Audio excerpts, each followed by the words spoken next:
sound and everything is good. This is the same routine we go through every morning. Make mom just put hi, everything is good. Everything looks good. All right. All right, cool. So yeah, man, I want to start from the mud, man. I want to start from the beginning. Because I was looking through Google yesterday and I noticed you played college sports. I did. I was a college football player, believe it or not. Bro, that's like big. That was big, bro. Like, how was that experience? What was that like?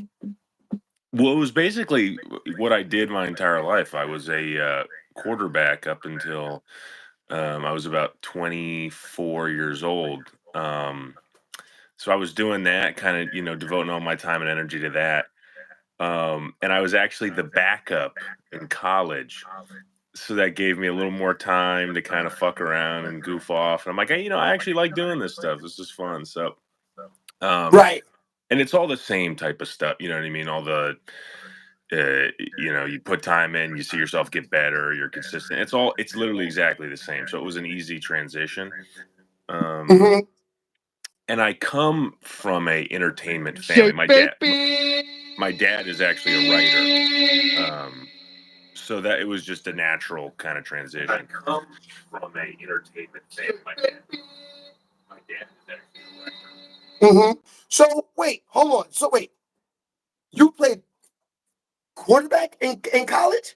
I did. And that's D1, right?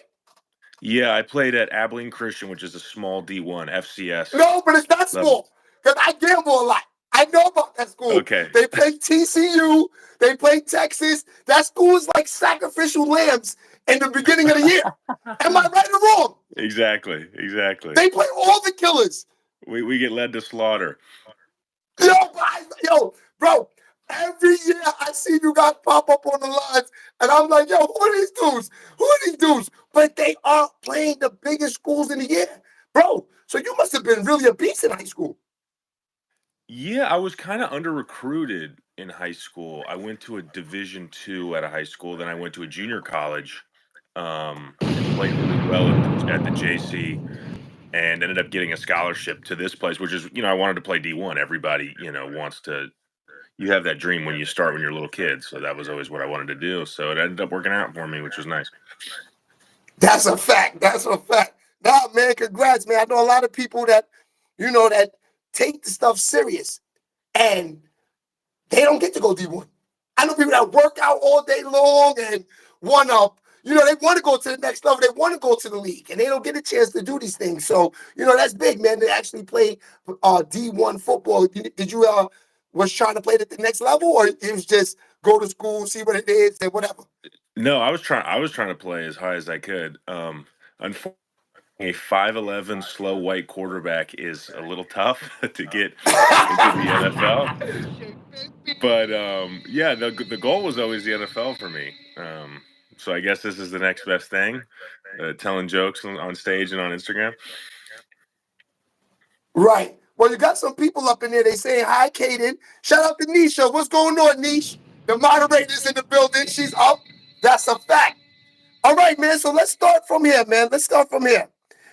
What inspired you to be a comedian, knowing that, when I saw you throwing the football, because you're right. Being a comedian, then you put a guy's name in the search box and you see him playing D1, dropping back like this, with fucking Rambo brolic arms. You're like, hold on, what's going on here? So Right. What inspired you to be a comedian? I honestly don't know. I just, when you get laughter like that, it's a really addicting kind of thing. And once you understand, like, oh, I can write, or there's a way to manufacture this. It made it worthwhile. And also, to your point, I saw Chris Rock get slapped in the face, and I'm like, all right, I don't think Will would do that to me. So I think this gives me a natural advantage, just based on how I'm built. So that made it easier. But yeah, I mean, it's been a long road. I've probably been writing for about 4 or 5 years, doing stand-up for just over one, and doing this Instagram stuff for probably 6 months, and it's been great for me. It's, opened a lot of stuff up, so I've been super thankful for that. Doing this Instagram stuff Right. Okay, so okay, who are you? Who are the what comedians would you say? I got my questions right here. A lot of I'm gonna be funny, but you know what's crazy? I interview a lot of artists, interview a lot of athletes. Never have questions, but for you, I had questions. That's crazy. No, because you know why? You're the first comedian that I ever you know, Mm-hmm. came face to face with pause. So I want to have my questions down. So I have my questions here. What would you say your biggest comedians that you say that inspired you to go to the next level? Like these were the people that I studied that I was like, yo, these are guys that I like that want these are the guys that made me want to be a comedian. Yeah, there's kind of three. I mean, there's so many that are great. Um, but it starts when you're a kid and you're home alone and you're watching Comedy Central and you're like, "Oh my God, this is the greatest thing I've ever seen." But for me, it's like Louis C.K., Cat Williams, and like Russell Peters. I don't know if you know He Russell said Cat Peters. Williams. Facts.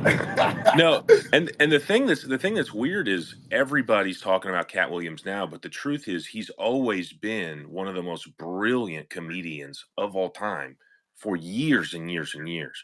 And now people are kind of seeing, I guess maybe they always knew, um, but he's truly brilliant, brilliant comedy mind. Right. No, that's true. I love Cat Williams too, especially the interview with Shay Shay. That was crazy. All right. Do you remember the first time you performed? Have you ever done stand up? Yeah, yeah, I do it all the time. Let's talk about that. Stand up. What was that like? The first time doing it? How did you thought it was gonna be? Let's talk about it. Stand up comedy. How was that experience? It's I remember my first time being really nervous, but doing better than I expected. And so much of it's writing. People think you just make it up. No, you're a lot of it's writing and rewriting. Um, but it's really not that scary. I don't understand. It's one of people's biggest fears is public speaking, but I don't know. I guess I've been doing it since I was a kid. I've always been joking around and speaking in front of people, and it makes it easier when you were a quarterback, because you're used to Right. leading a crowd of people. So it kind of felt natural when I first started doing it. Now, the whole comedian thing, doing stand up. Are you do the comedians do they look around for people to in the crowd to like, okay, I already see when I got something for him. I got something for him. Because they always pick people out in the crowd. Yeah, if you're really comfortable, if you're working stuff out and you've got material and you're not super comfortable in yet, it's hard to weave in and out. It's hard to, do crowd work is what it's called, where you're making fun of the crowd and then talking about your material. But when you know your material in and out, you can find little spots where you're like, oh, let me ask this person about this. I know I have a bit that's kind of embedded in this that I can always get back into so I can fuck around with the front row. And you see all those clips now online. But some people are just really, really gifted at crowd work, and it's Mhm. fun. Now, have you ever had like a person in the crowd get a little violent, get a little feel some type of way about the jokes? Oh Because yeah, I've oh seen yeah, people get a little ever since the Will Smith thing, they can get nasty. yeah. Again, with me, they're a little more apprehensive to physically do stuff. Like that's the joke. Is it's like at a bar or club, you got a bouncer. At the airport, you got TSA. At a comedy show, you got me. Like the amount of times you see some wild motherfucker walk in and they just look at me. I'm like, they're like, "What do you think we booked you? You're fucking security." I'm like, "Come on, man." But no, but I like toe the line a little bit, as you can, a lot of my stuff. Some people get pissed. Most people I hope like it, but some people are like, yada yada yada. Um, so sometimes you'll get people yell out from the crowd and stuff, and you got to just kind of keep it together and keep it moving. But again, I bring it on myself. I'd like to toe the line and test the boundaries a little bit. Definitely, definitely. Nah, you definitely doing your thing, man. I mean, you here with me. Your jokes are funny. You a funny dude, and I Thank you, love your man. skits. Now, have you ever thought about getting into acting? Because your skits are more. Acting would be crazy for you. I can see you in a lot of movies. I'm not gonna lie. Thank you, dude. It's funny you said that. We actually have a sketch show coming out. We have 5 like pretty highly produced sketches out in the next probably month. And really the reason I got into stand up was I wanted to do comic acting. That's really what I want to do. I just didn't know how because it's like do you audition? Do you whatever? It seems like everything nowadays starts from social media. So that's why I started doing it. I'm like, no one's gonna see you if you don't post. So it gets you over that hurdle, and you're like, all right, fuck it. If no one sees it, if they hate it, whatever, I got to give myself a shot here. Right. Yeah. No, because acting for comedian, that's the thing. Stand-up comedy for comedians and acting it's like, to me, it's the same thing. If If it you could do really is. stand-up, Really you is. could do acting. That's why I asked you that. I feel like, like if you're a comedian and you don't want to get into acting, it's sort of not smart. I mean, people are laughing at you. They're acting 24/7. All right. Now, what is your writing process like? Do you write your own scripts? Do you write your own, like, are you for the future planning on writing your own movies? I absolutely do. I try to write every day. They say, I write every day, but sometimes things get in the way. But I'll at least have. I like to actually longhand it with a pen and pad first before I put it on the computer. But I'll get a coffee or whatever. I'll sit there and write for an hour, 2 hours. Sometimes it's bullshit. Sometimes it's just my thoughts. It's not even joke form. It's not even script form. It's just getting it onto the pad, and that's what Instagram's Right. been good for because I'll just speak into the camera on an Instagram story or something. And you'll get a little feedback, and you're like, someone's like, "Oh, there's something there," or whatever. And then you can either turn it into jokes or you can, put it into final draft and make a screenplay. But yeah, absolutely, I'd love to write my own screenplay because again, the great thing with stand up is no one has to pick you. You can keep doing it yourself. But with acting, you got to get picked over and over and over and over again. Right. That's a fact. So,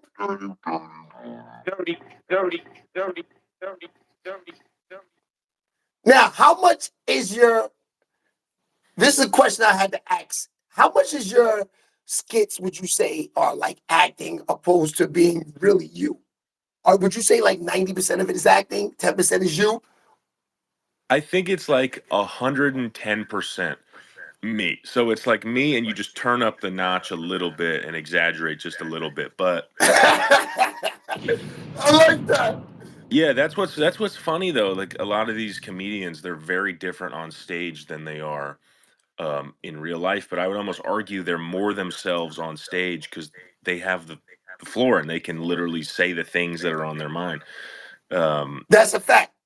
Well, I wanted to show the people real quick because I like to, you know, keep them up to date on what's going on during the interviews. I want to go to one of your skits right now, one of my favorites, and I want to let them see it just so they can know where you're at with it. This is my favorite of all time. This will always be a classic. And you don't put that shit in your mouth like a pacifier. I'm gonna feel like you don't fuck with me for real. Sweetheart, okay, you know it's got nothing to do with that, okay? You know I fuck with you for real, okay? Just hold on one second, fellas. I'll be right back. It's just, I just brushed my teeth, that's all. Okay, I gotta work. I gotta run a meeting in there, okay? If you expect me to put your little toy in my mouth, I'm sorry, it's not gonna freshen up the room. It'll quite like a stick of Trident gum will. Okay, and also now that this is honesty, all right, this has turned into a thing. Your diet could be better, could it not? Okay, did you really need to bring a bottle of hot sauce in your purse with you everywhere you go? Okay. You wanna go, my man? I can't lie. You are good at what you do, bro. I can't lie. Okay, a skit like that. What made you come up with something like that? Because that's crazy.